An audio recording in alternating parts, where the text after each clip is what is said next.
And welcome back to The Break. It's now 3 minutes to 7 o'clock, and it's time we talk about the Devolution scorecard. And I'm looking at a story that is on page 8 of the Standard, talking about reprieve for dialysis patients as hospital gets new renal unit. But also there's the story of how much money has been shared with the counties.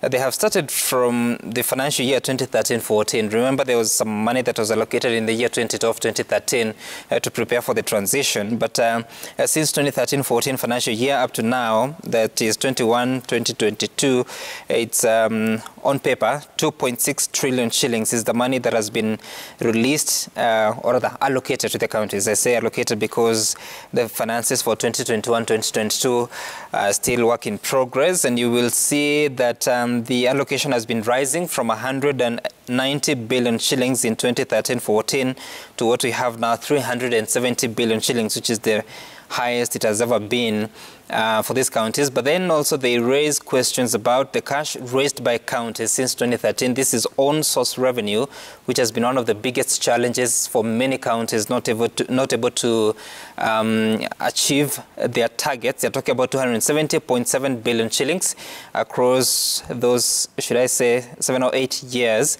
And you'll see the different numbers spread across the years. In 2013-14, it was 26 billion shillings. In 2019-2020, it was 35.6 billion shillings. So in a span of 6 or 7 years, that figure has risen from 26 to 35. That's a difference of about 9 billion shillings, or 8 point something. Then for the financial year 2020-2021, the figure is estimated at 34.4 billion shillings. And Senator Cherargei, as you look back on how far you've come, you've also been at the Senate since 2017, and you've been able to see how the performance is going on. What would you say is the biggest win today of devolution, but also the biggest challenge from how you see these affairs? Thank you, Sam. It is important that devolution has done a lot of in terms of development, in terms of accessibility to services, and taking the resources to the lowest level possible. You remember before the onset of devolution, many Kenyans would rely on Nairobi and other programs to be decided by people who stay in Nairobi or people who do not understand region. I think one thing we have to give to devolution is that Kenyans now can sit down and decide their future at the lowest level possible, that is at the county level, because all challenges in Nandi are not as similar as in Makueni, in Nyamira or Kisii, in Nakuru. It is totally different. So I think the biggest success is that the counties that is functional, they have made significant progress, especially counties like in the northern frontier. And of course, it has brought the decision on governance and the shareable of resources within the reach of the people. The biggest threat to devolution, of course, is corruption and bad governance, and that it has created also what we call tribal conclaves, because now at the county level, now people become to be tribal sensitive, where people say that because, and I used to sit in CPI, where a number of counties, you find that the dominant community will always be the number in terms of resource allocation within that county, in terms of human resource. So the biggest threat is bad governance and corruption, but the biggest success is the power that Wananchi at the lowest level have power to decide on their development plans, on the resources that they are getting. But I hope with going into the future, we shall be able to tackle the biggest threat that has been corruption in many counties that we are seeing. And that is why quite a number of county governments, quite a number of county governors are facing a lot of corruption allegations. A number of them are out of office. So you can appreciate the fact that it is cancerous, and it will continue to affect development in our counties, because the intention of money reaching to the lowest possible level of ward level, or the sub-county level, or a county level will continue to be a threat. Right. And Governor, now that you're here, and there's some people on the panel that are eyeing to be governors in their respective counties. So it will be interesting to learn from you on what you've witnessed the past 4 years? Yeah. Yes. What have you seen working and what do you think needs fixing and how? Because there was a program that you were in support of, that is the Building Bridges initiative that was seeking to raise the allocation. But is that the biggest challenge, or are you seeing other areas, other sectors that need improvement, and how? I think first, before we even go to the issue of increasing revenues to the counties and all that, I was just trying to look at own source revenue for the last maybe 9 years, how it has grown vis-a-vis our national budget. So when our national budget has nearly doubled our own source, so if the national government is collecting so much, then the counties are grossly under collecting. So the conversation must also be balanced. We want more, but also there must be a corresponding increase in our own collection, because even that which we're expecting from national government is also coming from collections across the country. But I think the challenge of maybe senators who may be interested in positions in their respective counties is not unexpected. And if anything, it is also part of the evolution of devolution, that people must now be encouraged to be objective, because the office upon which they make certain statements, they may one day change. You may recall that initially we started with the ministers who are in national government, and today they are seated right in the heart of devolution. So if they make or they made policies that would make devolution work, today they would be the first beneficiaries. Likewise, you also have senators who will also want to paint a certain picture purposefully so that it looks very black. Therefore, they are the only source of hope. But I think with respect to dealing with issues to do with county, there's need for very close understanding so that we can offer solutions. Sometimes criticizing is the easiest thing one can do. But I think beyond that is how we can deal with it. And just for the case of Nakuru, we have decided to automate most of our revenue collection, so that you don't have to meet somebody, have to negotiate, agree on something, no. And once you've done that on some of our revenue streams, we've almost tripled, like in health, because in our hospitals you won't pay cash. Everything has to be M-Pesa and other online platforms. So there must be real solutions on how this can be done. Those who are caught in the process of misuse of revenue collected, maybe not finally getting to the bank, we've also taken them to court, so that you can also deter those others that are doing that. So I think instead of making general statements that probably won't help devolution, I think it's important to look at the specific challenges, including human interface, technology challenges, ethical issues, because also we have a problem with our courts that even when you take somebody to court, it's supposed to be at work. So you can't just sack somebody, even if you have found them doing the wrong thing. So these are all sort of management issues that we find ourselves in. But I would say, notwithstanding that, we have made great strides. And I think this devolution conference that we are going is just about sharing experiences on what is working, how it can be made better. And I think this will only work when we depersonalize this whole conversation. You say something interesting, that when you take someone to court, they're supposed to still continue to work, but when it comes to governors or governors and their deputies, once you've been taken to court, sometimes you'll be barred from accessing the office. We'll talk about that later on. But you're using a system called Zizi? Yeah, the other systems, it's not just that one. Maybe you can tell us about that and how the management of that, because at the national level, resources are managed under IFMIS. You have a revenue authority that is doing the collection, then the National Treasury managing how that money is distributed across different sectors. So at the Nakuru County government, how are you managing all this from the side you receive the revenues up to the time that you're able to spend, knowing that also you're supposed to bank it with the Central Bank of Kenya before you use your own source revenue? Yeah. So we have many revenue streams, as you can imagine. Maybe there's car park, you have building, land rates, and all those. So we have different systems, and because at the time when you got in, certain revenue streams had already a contract, we could not change that immediately. But we've also brought in new players to bring new efficiency and also to bring more newer technology. So as we move forward, the issue is, one, the cost of that system must be manageable so that it's not too expensive. The second one is the integrity of the system, that the information it gives you is accurate. Then thirdly is that, you see, you may say that you're supposed to pay through this system, but also offer other out-of-system solutions. So we want to close that completely. Because as long as those other options are there, there will be internal resistance for that system to work. And people will always say, it's not working, so I had to pay cash. And that cash doesn't quite come. But when you pay directly through the system, it goes direct to the account. So there's no question of whether the money was banked or not.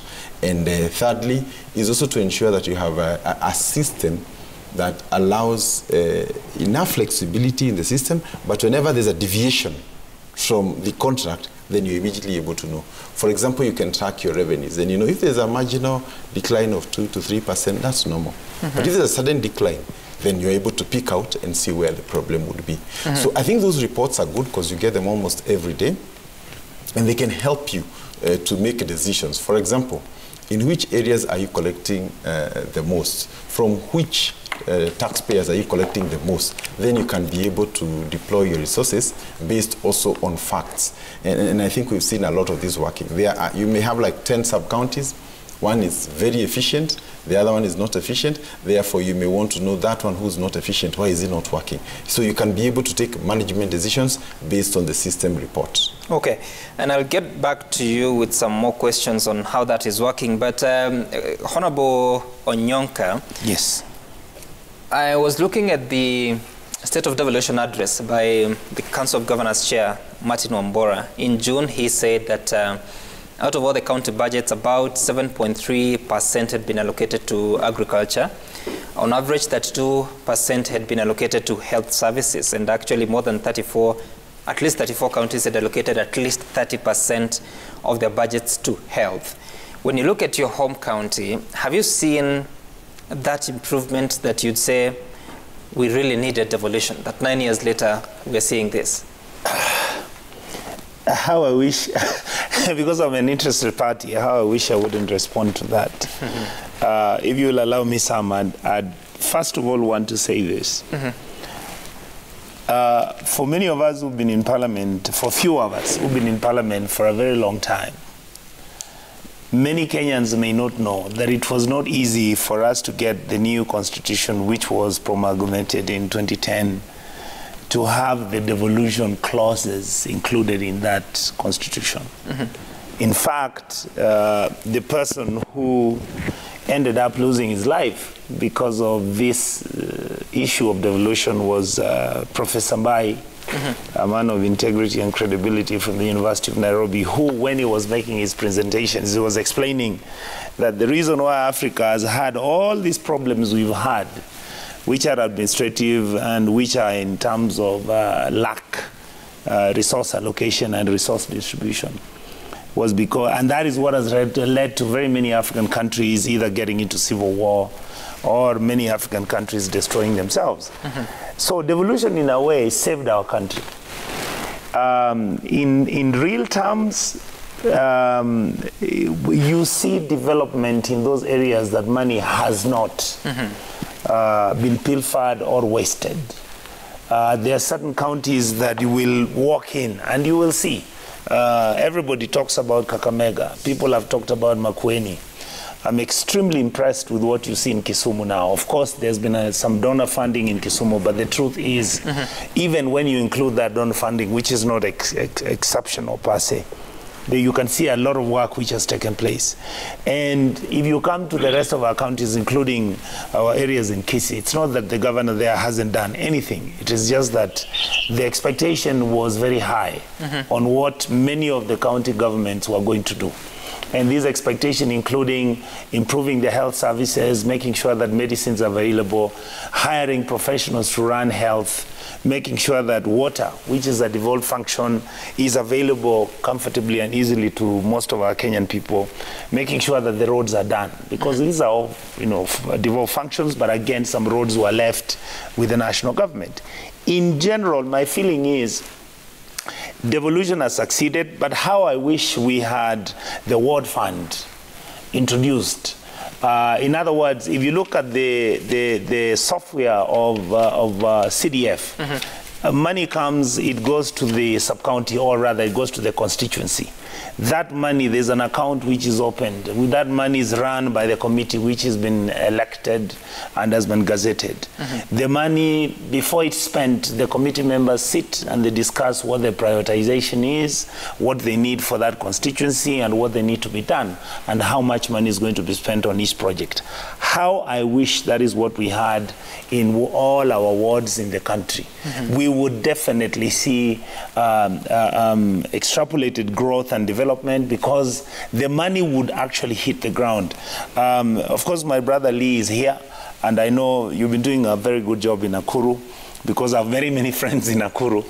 But many governors, as we say, devolution was created, then we devolved to corruption, then we had most of these governors. How I wish we had lifestyle audit for members of parliament, members of the county assembly, senators, and all the governors, including the presidents and presidential candidates. We need to know why devolution hasn't worked in certain areas. And the truth is, it's because of corruption. The on-source revenues from the markets and everything. We know stories about county governments where receipts are made, which are fake, whereby half the money is taken over as cash by the people in the office in the county governments, and the other half is then what is declared. We know medicines not being available and medicines not existing in some of the health centers and the dispensaries which have been created.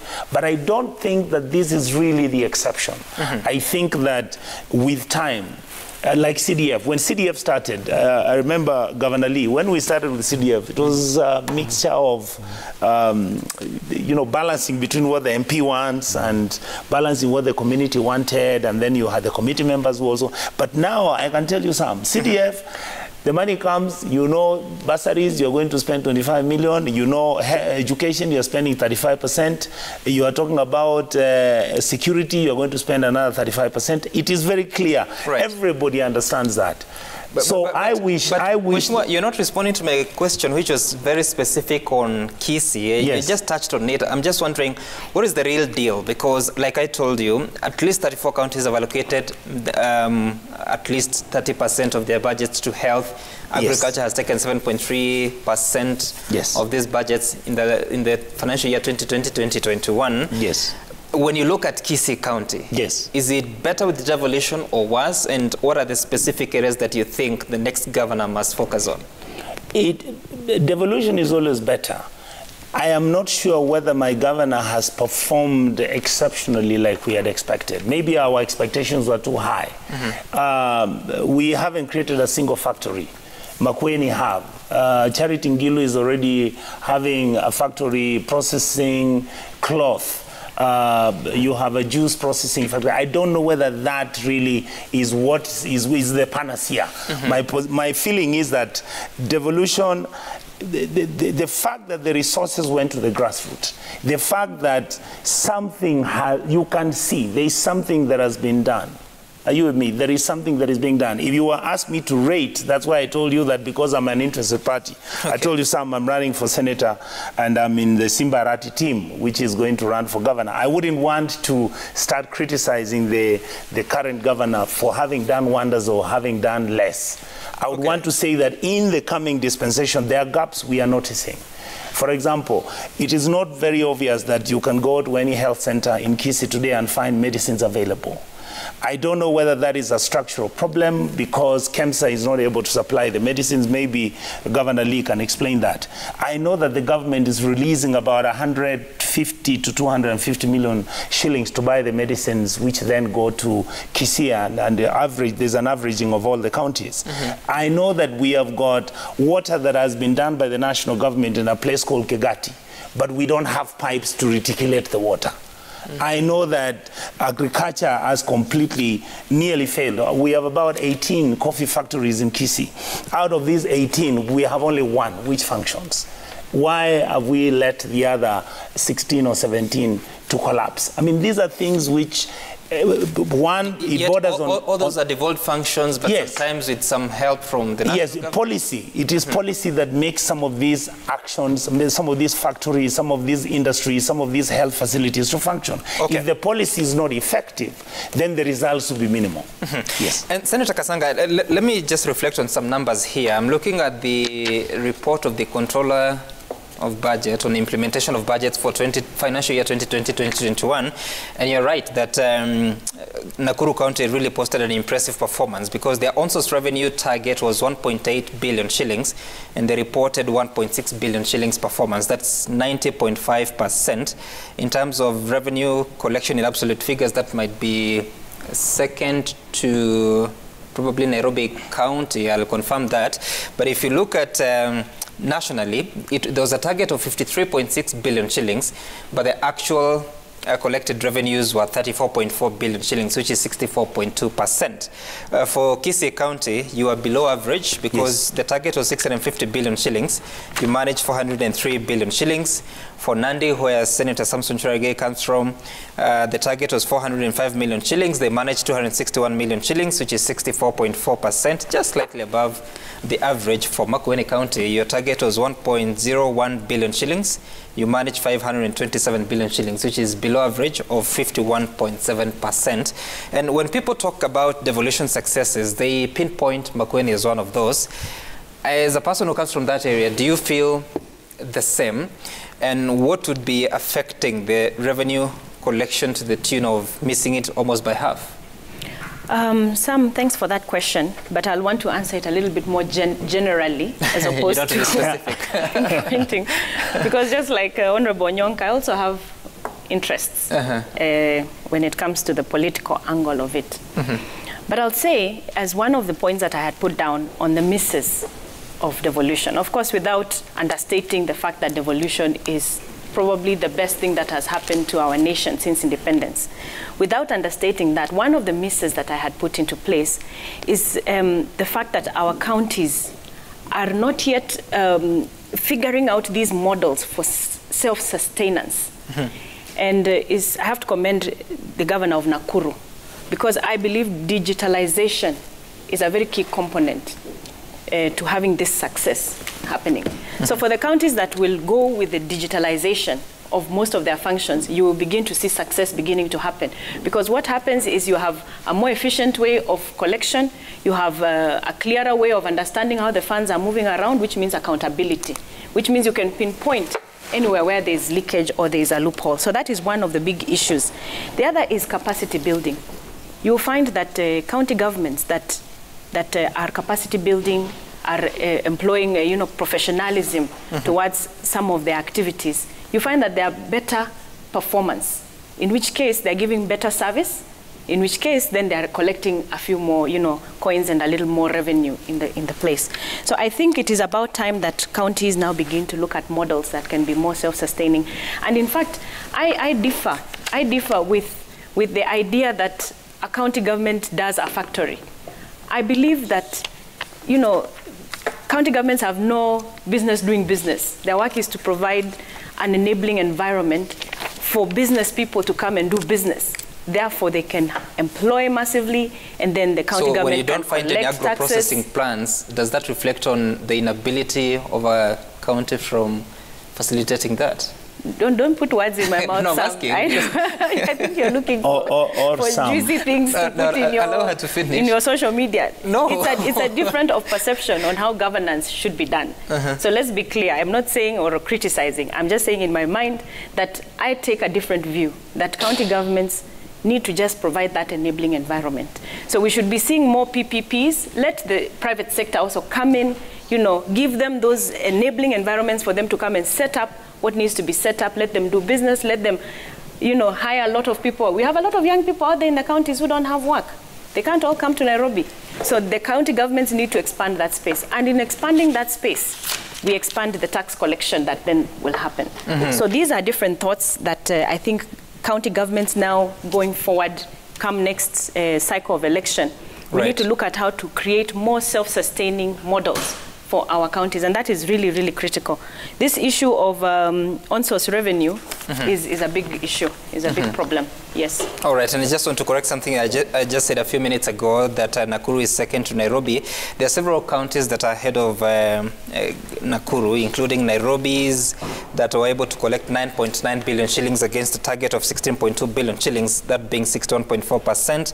Mombasa collected 3.3 billion shillings against a target of 6.4, Kiambu 2.4 billion shillings against a target of 3.7 billion shillings, and some counties like Kajiado had a target of 1.68, collected 862 million shillings. So it's been varying. And Senator Cherargei, as you reflect, I don't know whether you're running for a different office in Nandi County, maybe you can make it clear here, but that performance of 64.4% in a fairly agricultural county, what's not working, and how do we help counties collect more revenue than they are now? I think we need to agree that a number of counties still face challenges in terms of revenue collection, but also resistance from the people, because sometimes you don't just collect taxes for the sake of collecting it without providing service. That is why we say kulipa ushuru ni kujitegemea, because at the end of the day there is service. But I think Nandi County, because of course issues of banking with the county treasury, the issues of lethargic process of collection of revenue within various sectors, because a number of them, like collecting fees, collecting rent and land rates, collecting cess money from either tea or sugarcane. Of course, Nandi should be having the highest number of on-source revenue, because most of the tea farms outside South Rift are mostly Nandi County in the north. So we should be collecting more. So the underperformance points to the clear fact that the county government is not innovative enough to ensure that they diverse and ensure that when they collect, for example, when they collect, for example, from the fees or the rates that they collect from Amambogas, the border, at the end of the day, when you go to public trading centers, like even here in Mosoriat, where I come from, there is no water, there is no border shades, there are no market stalls for the women. So when you go and tell a woman, for example, in the Kubuja, for example, trading center in Andai sub-county, that you want to take 100 shillings because of the county is collecting some money, yes, there is no market store, there is no water in, for example, in Kubuja trading center, there is no street light that they can use throughout the night. So at the end of the day, I agree with my panelists that before you collect the resources, you must prove to the 190, of course, by what they see. Are they good roads?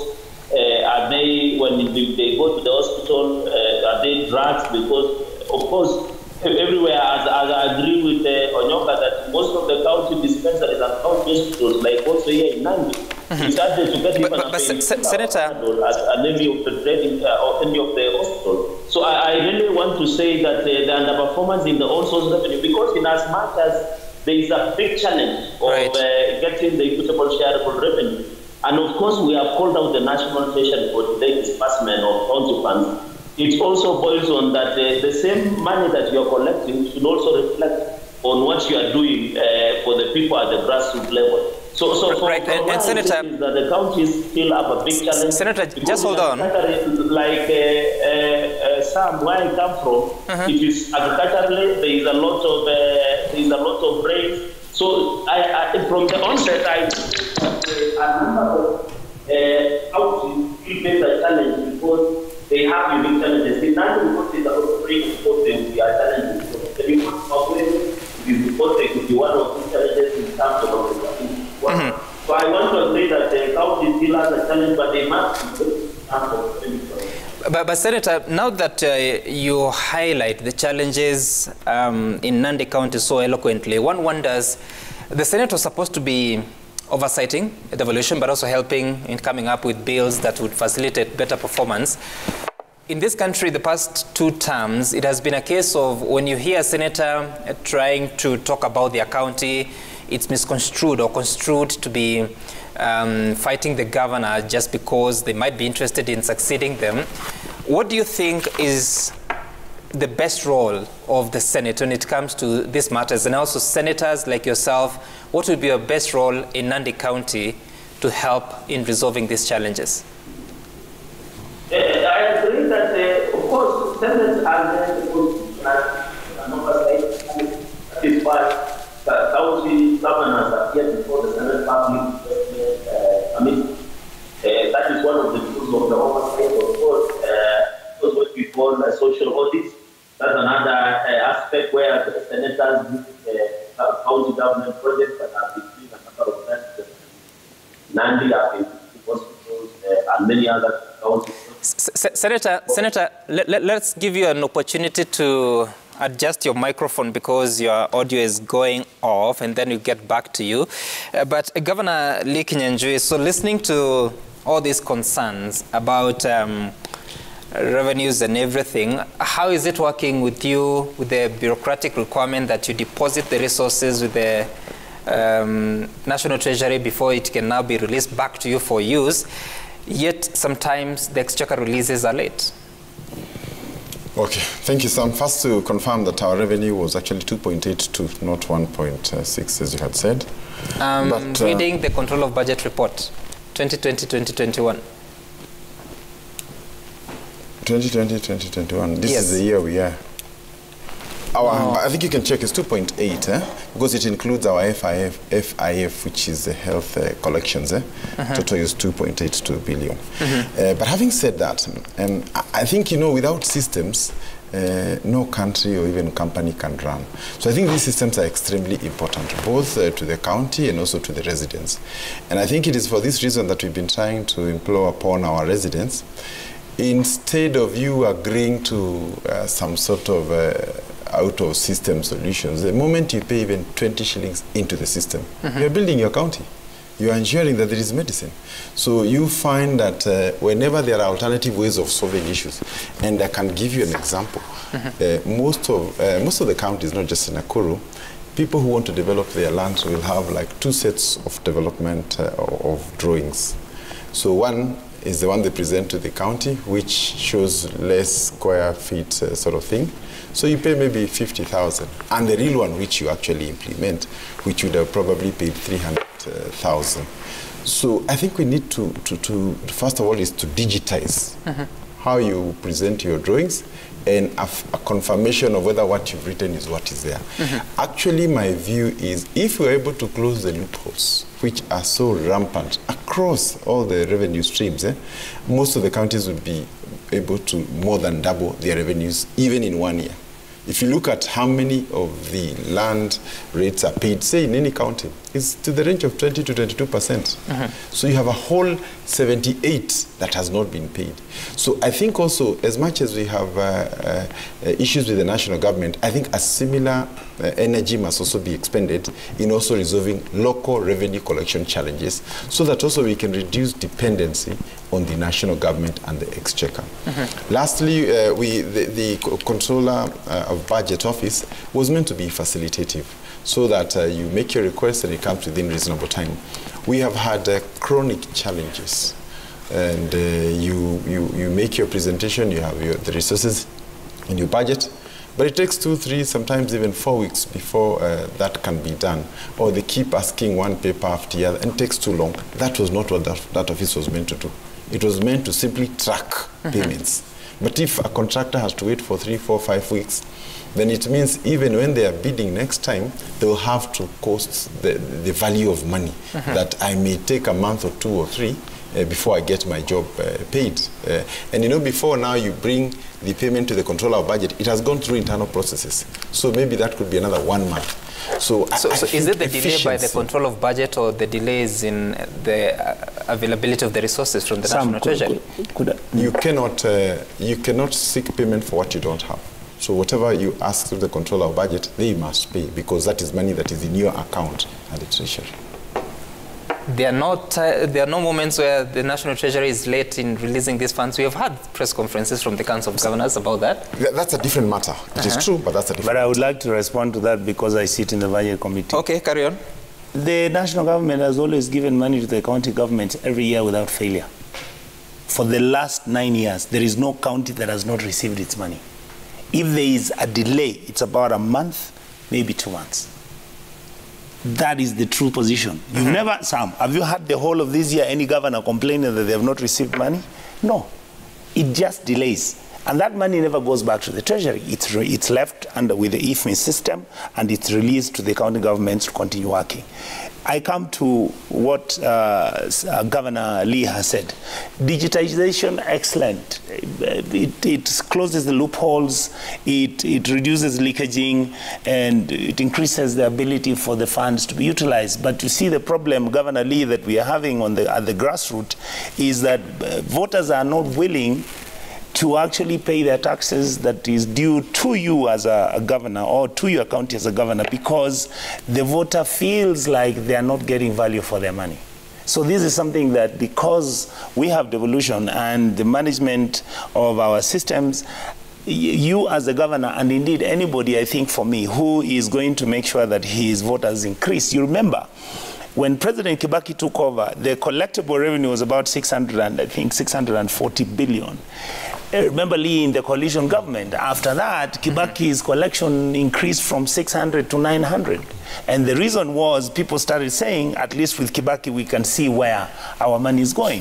When the voter sees that their resources are utilized well, and in fact, they are getting value for money, they will pay their taxes. Okay. That is the feeling.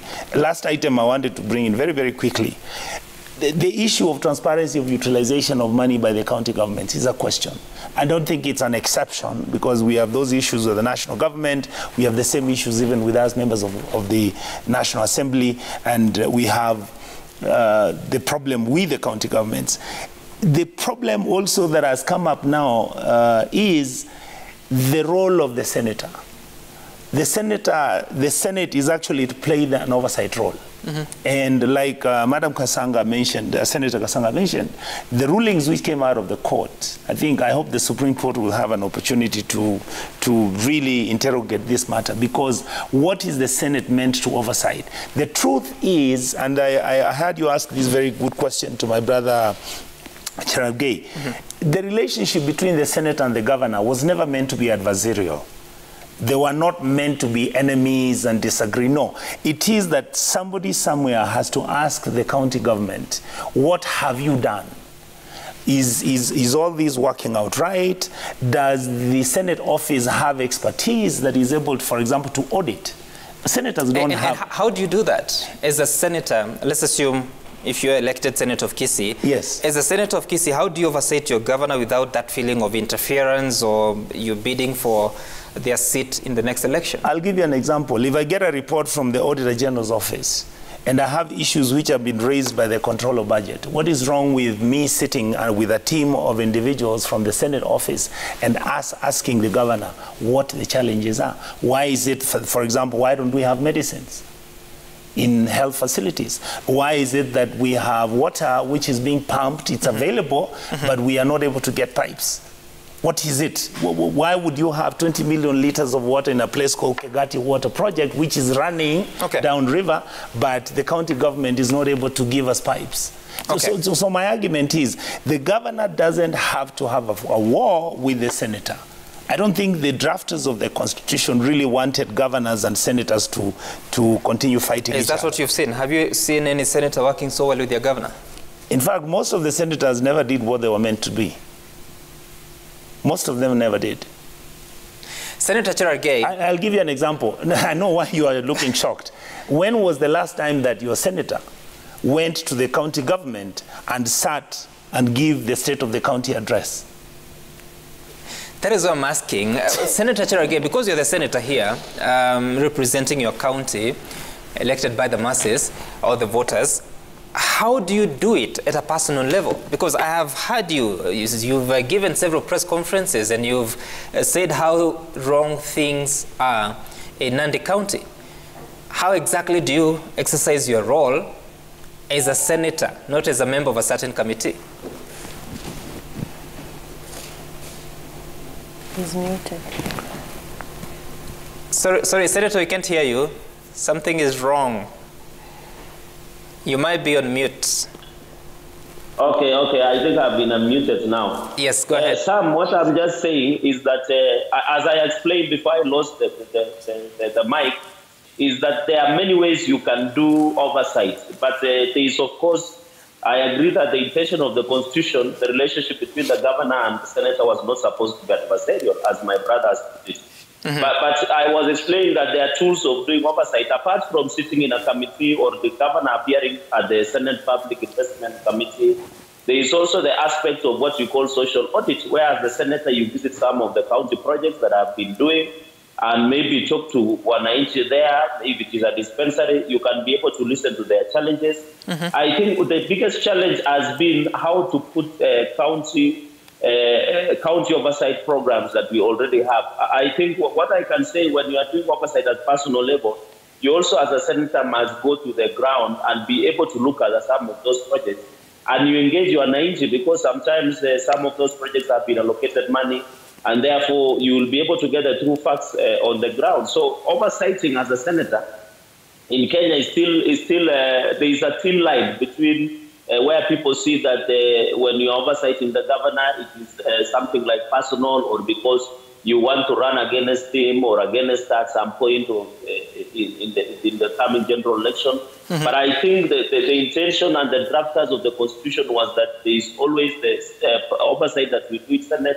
There is also social oversight, and then there is what we call forensic oversight, or what we call audit.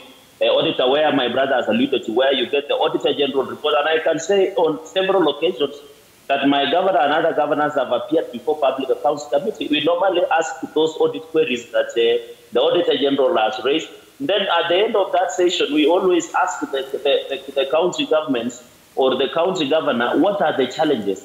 Then at the end of the day, when the reports are before they are being presented back to the floor of the Senate, those challenges are normally what we call Big Five. That is when you call now the National Treasury, and also we have the EACC, the KRA, and other sectors that play very important. So I think as a senator, it's always a big challenge, but I agree that, governors have want to outsmart, because most governors are not comfortable with being oversighted. They feel that when you tell wananchi that this project was not done as the way it should have been done. For example, in Kapsabet town here, we had money that was given to us by World Bank, but the standard of the what we call a footpath that is being used to improve infrastructurally in the donation of World Bank did not meet the standards. And when you raise some of those concerns, it is always uncomfortable to the governor. And of course, county assemblies also, I have done my state of the county address on quite a number of occasions to be able to engage with the county assembly on what their role, because the first line of county oversight is the first primary oversight is normally the MCS.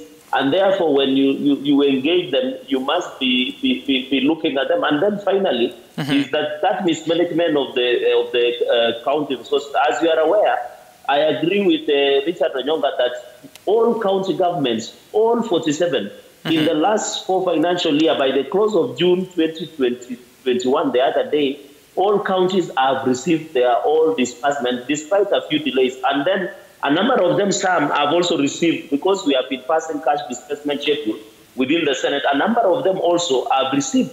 But because governors want to run away from responsibility, they will go to a village baraza and tell them, Senator has not brought money.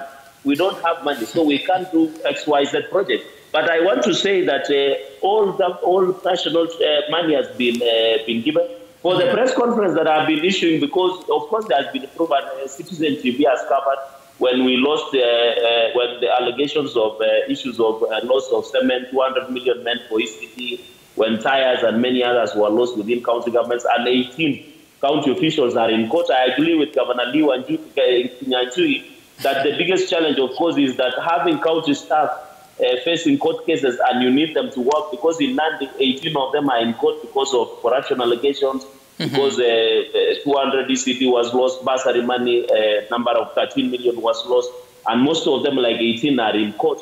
And even 2 CECs were being fired by the county governor because of misappropriation of funds. So I think the biggest challenge that we are facing is that the governors and senators must coexist as a symbiotic relationship. It should not be seen as adversarial, because the role of the senator is to ensure that there is oversight, but also to assist county governments. Because you ask in your question, what is the Senate doing in terms of legislation? Okay. I can just mention one legislation that we passed, the assumption of county governor office. That law we passed as the Senate, the National Assembly did agree with us, the President did assent. So when you are doing what we call assumption of office by a county governor after a general election, there is now a legal framework that has been provided. There are a number of devolution laws, that we have passed to try and spur the growth of the issue. Like, for example, the ECD bill, the Early Childhood Development Bill that has been passed by the Senate. That ECD will assist that we have uniform in terms of surveys, especially when you are hiring ECD teachers, because the greatest challenge, you find Kisumu might be paying around maybe 30,000. You come to Nandi, ECD teacher is being paid 10,000. You go to Nairobi, 30,000. So when we pass ECD Act, for example, it is a way of assisting the county government. The final law that I wanted to mention, and which I authored by, of course, when I was the chairman, JLAC, before the Jubilee came down, is on the issue of the County Attorney Act. The County Attorney Act, you remember, Sam, as I conclude, most counties are paying a lot of money to legal fees. Okay. So what did we do? As a Senate, we did pass a law to ensure that the county governments can have in-house lawyers to ensure that they don't incur a lot of pending fees in terms of legal fees. And therefore, I really say we have really tried to do a lot as a Senate. Okay. All right, Senator, and I hear you. And we need to now move to the next conversation.